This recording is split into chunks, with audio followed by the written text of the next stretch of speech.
শুভ দুপুর সবাইকে। অবশেষে চন্দ্রনাথ ধামে এসেই পড়েছি। তো এখানে মৃদুমন্দ গতিতে বাতাস বইছে। তো এখান থেকে আর যেতেই মন চাচ্ছে না, মনে হচ্ছে যে এখানেই থেকে যাই।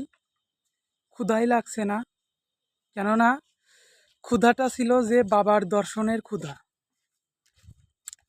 তারপরও এখানে এসে খুবই আনন্দিত আমি। তো একদম পাহাড়ের চূড়ায় ঘোরাঘুরি করছি।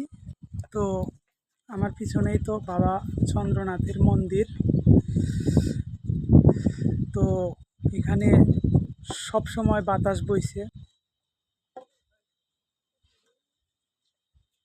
পিছনে দেখুন পাহাড়, যেন মনে হচ্ছে কুয়াশার চাদরে ঘেরা।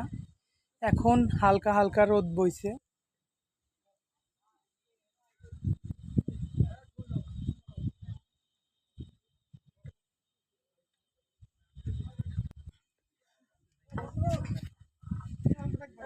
এখন তো তোমরা দেখবে না।